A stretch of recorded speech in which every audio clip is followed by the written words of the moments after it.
USA at saka France, gold medal game for the Paris 2024 Olympics men's basketball.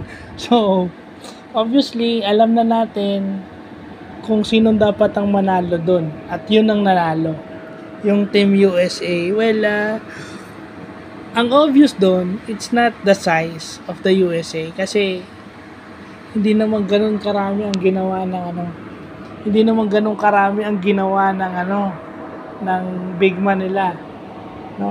Ang pinakamalaking impact doon is si Durant, si Curry, LeBron.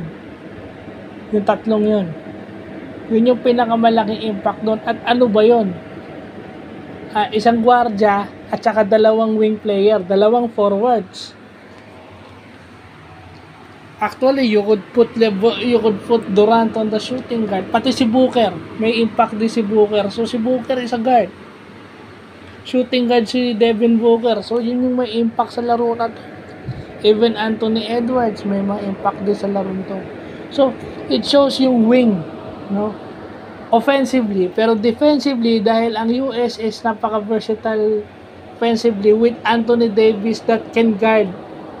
Parang Japet yan eh. Si Anthony Davis yung ating Japet Aguilar that can guard perimeter players as a big, and then yung depensa rin ni Drew Holiday.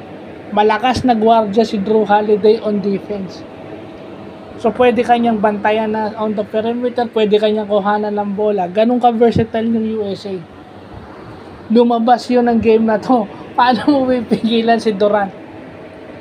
Paano mo pipigilan si Durant on the mid-range? Paano mo susupalpalin yung tira niya? May mga tira siya mid-range, ang hirap supalpalin. Ganun kagagaling tong USA na to, aside from LeBron and Curry. I mean, Curry proved kung bakit siya nasa team na to. Kung bakit siya nasa Olympic team. Siya yung leading scorer, 24 points. Si LeBron yung MVP kasi whole tournament niyang ginawa. Buong basketball tournament niya ginawa. Pero sa game na to, dalawang game ang magkasunod. Semifinals at saka finals, si Curry yung nangibabaw. So it shows bakit si Steph Curry si Steph Curry. Yung athleticism ng US sa wings, on defense and offense, yun ang lumabas sa laro na to. Kasi sinong bibitawan mo doon sa tatlo na yun? Doon pa lang sa nabanggit ko, Durant, Curry, and LeBron. Pag may binitawan kang isa ron, yari ka. I mean, hindi nga nila binibitawan si Curry, pumapasok lang yung tira.